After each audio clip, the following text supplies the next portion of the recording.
अस्सलाम वालेकुम जी। किसी को कुकिंग आए या ना आए, अंडे उबालना सबको आता है, लेकिन अंडे के छिलके उतारना बहुत से लोगों के लिए दर्द सर बन जाता है। आखिर वजह क्या है? मैं आप लोगों को इसका आसान सा हल बताऊंगी। सबसे पहले हम एक बर्तन में पानी डाल के रख देंगे। जब पानी अच्छी तरह से उबल जाएगा, फिर हम इसमें अंडे डालेंगे। अंडे डालने के बाद हम इसमें थोड़ा सा नमक डालेंगे और घड़ी से टाइम देख के सिर्फ 5 मिनट के लिए हम इन अंडों को उबाल लेंगे।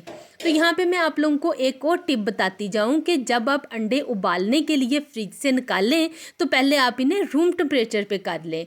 जैसे ही आप फ्रिज से निकाल के अंडे उबालेंगे तो वो कभी भी ठीक नहीं उबलेंगे, उनके छिलके सही तरह से नहीं उतरेंगे। और ये देखें, यहाँ पे अंडों को हमने उबाल लिया है और अब मैं इसके छिलके उतार रही हूँ। ये देखें, परफेक्ट किस्म के छिलके इसके उतर रहे हैं।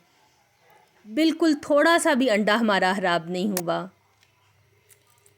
एक और मैं आपको अंडा छील के दिखाती हूँ। ये देखें, इस तरह से आप लोगों ने भी मेरे इस मेथड को घर पे ज़रूर ट्राई करना है, क्योंकि सर्दियों के सीज़न में तो डेली बेसिस पे अंडे घर में उबाले जाते हैं और यही सुनने को मिलता है, यार इसके छिलके से ही नहीं उतरते, अंडा सारा ख़राब हो गया। ये देखें कितना परफेक्ट अंडा उबला है, ज़बरदस्त।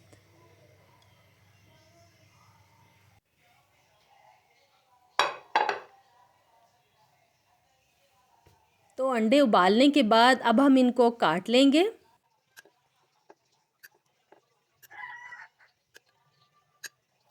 अंडों को कट करने के बाद हम इस पे नमक और काली मिर्च पीसी हुई डालेंगे और इनको गर्मा गर्म चाय के साथ एंजॉय करेंगे।